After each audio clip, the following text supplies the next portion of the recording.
organic, unpredictable, unknown, lovely, beautiful, a sense of fulfillment. This is part of the pleasures of life and not the chores of life.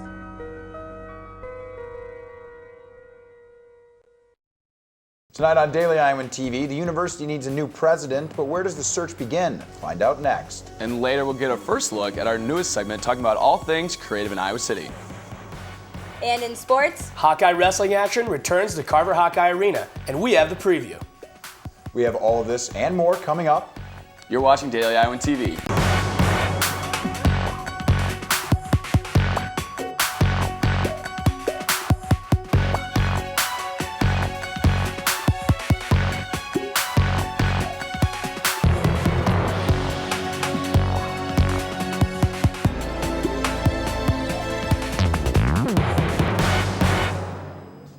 Good evening and welcome back to the first Thursday newscast of 2015. I'm Nick Fisher. I'm Austin Love.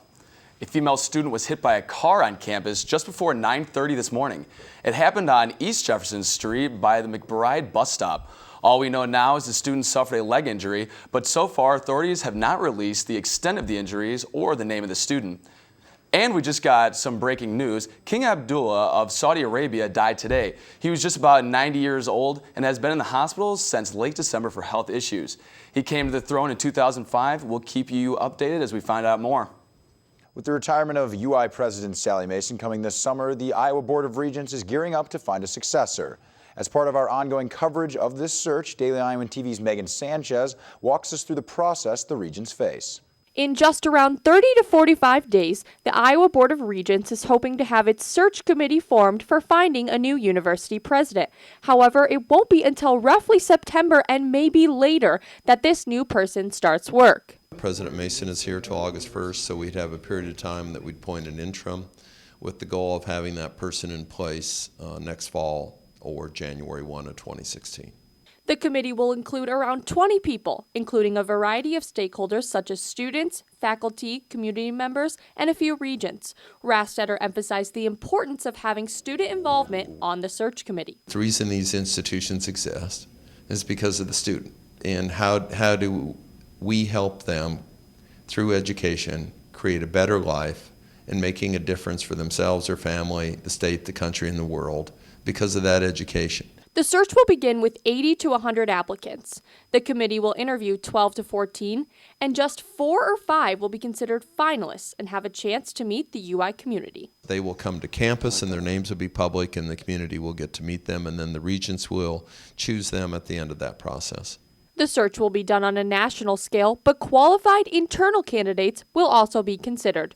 Reporting on campus at the University of Iowa, this is Megan Sanchez, Daily Iowan TV. The demolition of 2 Iowa City cottages has come to a halt, at least for now. The Iowa City City Council voted 5-2, postponing the fate of the remaining cottages located on the 600 block of Dubuque Street. One of the 19th century cottages was demolished last month despite the unanimous decision by the city's Historic Preservation Commission to turn it into a historical landmark.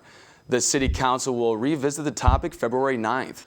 We told you Tuesday of the capture of 2 Japanese hostages by ISIS. The Islamic State issued a 72-hour deadline. If Japan does not deliver the $2 million ransom, the hostages will be killed. Japan said they are trying to reach the ISIS captors, the regional governments, or tribal leaders to recover the hostages as soon as possible. The ransom deadline runs out at about noon tomorrow, our time. Well, it's easy to assume the economical benefit of tourism, but people involved in the tourism industry in Rathmore National Park says there is more. In January, Daily Iowan TV's Peter Kim went to India and had the chance to look into how tourism industry impacts the conservation work. Let's take a look. The government of India declared Ranthambore one of the Project Tiger Reserve in 1973 and became a national park in 1980. Project Tiger was launched by the government to save the tigers, which is India's national animal. Salim Ali, a tour guide and a self-claimed conservationist, gives an insight to the impact of tourism. Definitely the tourism is very much involved in conservation. The animals we are missing, they mostly happen in non-tourism area, not in tourism area. Why? Because tourists always keep reporting If they see any illegal activity, they report it at the gate, and then the department take the action. Now, Ranthambore National Park has about 57 tigers, according to Mr. Salim Ali, more than tripled its number compared to 2004 when it only had 18 tigers. However, tigers are not the only members of the community that are benefiting from the involvement of the tourism industry in Ranthambore. Our staff also is from these villages only. When they know that they are getting some benefit because of the national park, because of tiger, they will also talk good about the park, and they'll also believe in saving the tiger. Now the awareness level has gone up, and they don't prefer now go grazing inside the national park. They would prefer to do something which can give them cash. However, there are opinions that tourism cannot be the ultimate solution, even if it is eco-friendly. In all the main Project Tiger reserves, jokingly called breeding centers, these areas keep breeding tigers, and then there's not enough place there. The tigers have to drift out. When they're drifting out, they're doing it kind of randomly. Not all will reach another forest. Some might just end up in a dead end, and where they'll either get into conflict with man, or someone will kill them, or they'll kill somebody. And it's generally a messy affair there. Well, Nick, the walk to class today was a little gloomy. What do you think? It was a little gloomy, but I can't complain too much. The temperature's still pretty comfortable. Absolutely. We'll now toss it over to Katie Stites, who's standing by in the weather studio to see what the weather is looking like for this weekend. Well, guys, though it hasn't been bad out lately, it will be even warmer for the next few days. Get excited for tomorrow, as it will jump about 10 degrees with a high of 45, so it should be a great day to be outside. Expect 27 degrees for your morning tomorrow, and temperatures rising to 39 in the afternoon. It will get down to the low 30s tomorrow night, though, so if you're heading out, don't forget your coat. Here's a look at the rest of the week. The warmer weather will continue through Saturday, which will have a high of 46 and be partly cloudy with a low of 35. Sunday's high is 40 degrees with a 60% chance of rain and snow in the morning, but that should clear up that afternoon. Monday, that warmer spell will be over and it will return to the 30s and be overcast, but much like it's been lately. Tuesday and Wednesday, it will be partly cloudy and we should see highs in the upper 30s and lower 40s. So enjoy the warm temperatures while you can. Back to you guys at the desk. And now for something new this week on Daily Iowan TV, we'll toss it over to Megan Sanchez, who has the latest on everything arts and culture in Iowa City. Megan? Thanks, guys. Welcome to the first edition of Daily Iowan TV, Arts and Entertainment. I'm Megan Sanchez, here with all your latest entertainment news. To begin, let's take a look at the front page of 80 Hours, featured in today's Daily Iowan. With exactly 1 month until the Oscars, 80 Hours editor Emma McClatchy talks about how despite certain movies being nominated for Academy Awards, much of the public didn't see the films until they were made famous by these nominations. Films like Boyhood, Whiplash, and Selma have all been featured at Film Scene in Iowa City, where many movie junkies gravitate. The article Navigating Film's Craziest Season details everything you need to know about nominated films and what Iowa City enthusiasts have to say. Read more by picking up a copy of today's Daily Iowan. If you're looking for something to do this Saturday, you can see the band Jack Lyon for just $7 at the Mill. This Iowa City-based band consists of a few former Hawkeyes and combines jazz with electronic music. The show starts at 9 p.m., but remember, you have to be 19 years or older to come to the show. Finally, one graduate from the University of Iowa's Playwrights Workshop will have his work featured on the stage at the Angler Theater this weekend. Sean Christopher Lewis traveled to Rwanda and wrote a piece about children who are orphaned after the Rwandan genocide. His play Dogs of Rwanda is a one-man show and a part of the Angler's In the Raw series. This means the audience will consist of 100 people or less and will actually sit on stage with the actors for a more upfront experience. That's all I have this week in entertainment news. Austin, Nick, back to you guys at the desk. Well, Nick, it's a big weekend for Hawkeye Wrestling. You going to any matches this weekend? I don't know if I'll be able to attend this weekend, but I hope they can keep their undefeated streak going. Yeah, me too. And to fill us in on that matchup and more, we'll toss it to Austin Luce and Chelsea Brown standing by in the Daily Iowan TV Sports Studio. Guys?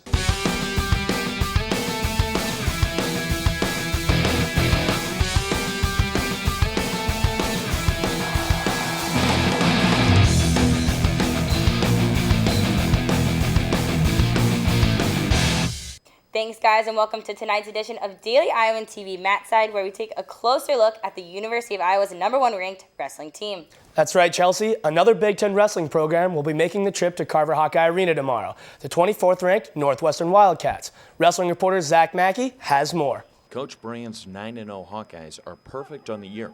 But when you talk to Coach Brands, there is still a lot of work to be done for this Hawkeye squad. The Hawks will square up in Northwestern this Friday, and there is a lot to look forward to. The heavyweight, two Titans wrestling. And then we'll have 7 other weights in addition to that we got to be ready for. They're not going to lay down, and they're going to come in here with another Hawkeye coach. As Coach Brand said, the Titans will clash at 285. Iowa's Bobby Telford and Northwestern's Mike McKellen will face off for the 7th time. The record between those two is 3-3 right now. And Friday will also give a little bit more motivation as it will mark the 40th anniversary of Iowa's first national championship. Iowa's Thomas Gilman looks to change his mentality this weekend.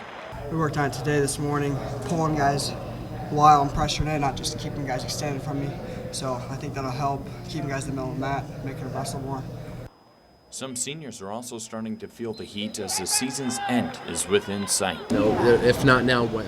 If not now, when is really what's going on. So it's a matter of, the third period, obviously you got to close because that's when you got to win the matches. But if not now in the first period, when am I ever going to do it? Am I just going to live the rest of my life in regret?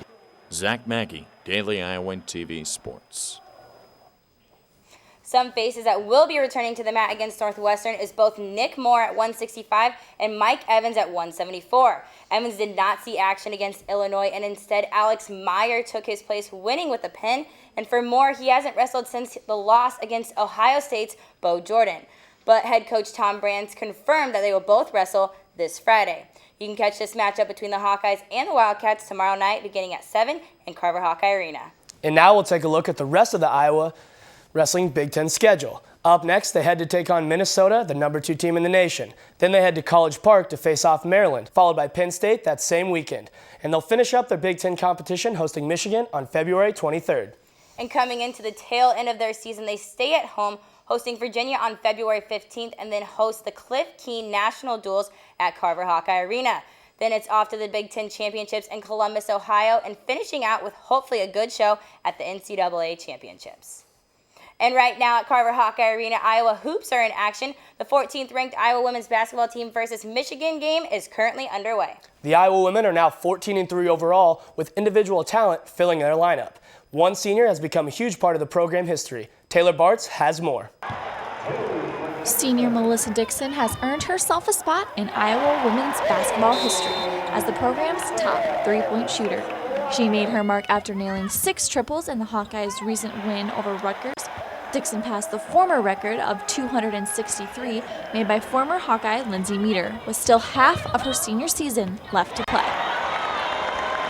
Dixon leads the Big Ten in threes per game, averaging 3.9. She credits her success to the time she spent at Iowa and says she's only just doing her job. Just embracing my role and just doing what I know I can do and just playing hard. Dixon isn't done yet and hopes to continue her success beyond the arc. That's the plan. I work hard every day in practice to continue those kind of things and to help the team out in that way. So, with some tough games ahead as the 20th ranked Hawkeyes take on the 12-5 Michigan Wolverines and the 16-3 Nebraska Cornhuskers, Dixon says there's no better place to play than Carver. I think it's just the environment in Carver. We have, like I said, so many amazing fans that come out and support us each game, and just being familiar with playing on our home court, and we just play really well at home. With about half of her season left to go, it's no doubt that great things are still to come from Iowa's own three-point master. Taylor Bartz, Daily Iowan. Thanks, Taylor, and for all your post-game updates on tonight's game, you can check out DailyIowanSports.com. That'll wrap up things for us here in the sports studio tonight. Be sure to tune in on Sunday when Daily Iowan Sports returns with recaps from both Iowa women's hoops and mat action from Coach Brand's squad. Austin and Nick, back to you guys at the desk. Well, that'll do it for us here at Daily Iowan TV. Make sure to catch us again on Sunday night at 9 p.m. for your latest news. I'm Nick Fisher. And I'm Austin Love. Thanks for watching. And have a great weekend.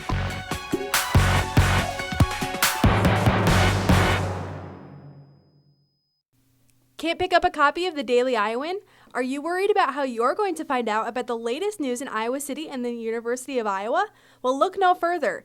You can download the Daily Iowan mobile app on your iPhone for the area's best news coverage. And you can also read and watch us on your iPad. You can always find current and past Daily Iowan stories at dailyiowan.com. The Daily Iowan is now on TV, online, and in your pocket. If it happens, it's news to us.